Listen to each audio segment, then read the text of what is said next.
رأيت النور يخرجه إلى الإنسان يفهمه بأن الحق يرفعه ورب العرش ينعمه.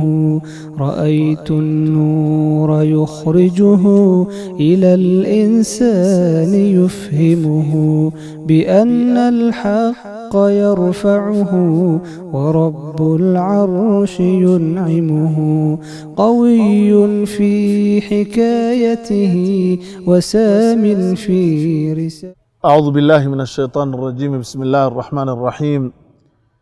اللهم يا ذا المن والملكوت والعز والجبروت، يا قاضي الحاجات، يا رفيع الدرجات، يا من يرانا ولا نراه، لا نعبد إلا إياك، لا نحصي ثناء عليك أنت كما أثنيت على نفسك. اللهم تقبل منا صالح الأعمال وتجاوز عنا سيئها. اللهم إنا نسألك علما نافعا وعينا دامعة ولسانا ذاكرا شاكرا وعملا متقبلا مبرورا. أما بعد، أيها الأحبة الكرام، waxaynu ku soo jirnay xalaqaadkii iftiinka ama ilayska qur'aanka ayaynu ku soo jirnay. ka waran haddii ilaahay noo sheegay subxaanahu wa tacaala hadalka wanaagsan ee fiican ee qofka naxariista ku abuuraya ayaa ka khayr badan sadaqa aad la baxdo laakiin aad ka daba hadasho. allahu akbar. hadal wanaagsan iyo markaa qofkii ku aflagaadeeyood iska cafido ama adiga oo qofka khata'iisa iyo gafkiisaba iska dhaafa ayaa ka fiican sadaqa aad la baxdo laakiin aad ka daba hadasho. ilaahay baa inoo sheegay subxaanahu wa tacaala. allah wuxuu uhi jala jalaaluhu qowlu macruufu wamagfiratun khayru min sadaqatin yatbacuhaa adaa wallaahu ganiyun xaliim. allahu akbar. allah subxaanahu wa tacaala wuxuu inoo sheegay qowlu macruuf, hadal wanaagsan. allahu akbar.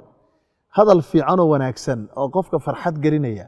wamakfiratun iyo dhaafid aad qofka iska dhaafto hadalkiisa iyo dhacdhaciisa ayaa khayrun min sadaqatin yatbacuha adaa. ka khayr badan buu allah yidhi subxaanahu wa tacaala sadaqo uu qofku bixiyo laakiin uu raacinayo dhibaato, uu ka daba hadlayo, uu ku mano sheeganayo. waxaa ka khayr badan oo ka wanaagsan oo ka fiican hadal fiican oo miskiinka aad kula hadasho iyo adiga oo ka indhasaabta oo ka indhalaabta gafafkiisa iyo markaasi dhacdhaca uu kugu samaynayo qofku.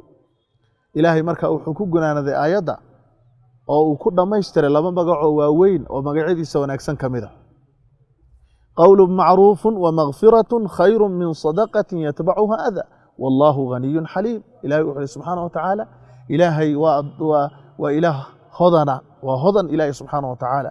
xaliim, ilaah dulqaad badan weeyaan. waxaa layna barayaa ilaahay subxaana wa tacaala addoomihiisu waxay bixinayaan inuu hani ka yahay, addoomihiisu gafafka ay ku dhacayaanna inuu xaliim u yahay oo u dulqaadanayo ilaahay subxaana wa tacaala oo marnaba aanu ku degdegayn.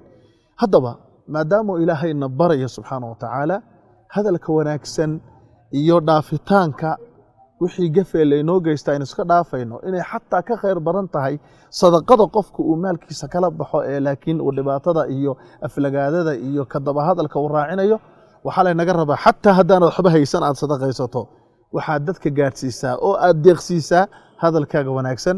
rasuulkuna wuxuu inoo sheegayba calayhi salaatu wasalaam in kelmadda wanaagsani ay tahay sadaqa, waalkalimatu ayiba sadaqa.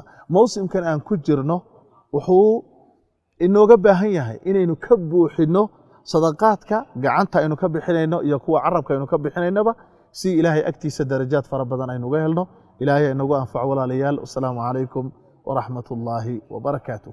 ترقى في ذرى الإحسان تجد حظا من الرضوان، وترقى في ذرى الإحسان قراءته تزودنا بطاقات تحررنا عن الأهواء، تبعدنا من النيران تنقذنا عن الأهواء، تبعدنا من النيران تنقذنا.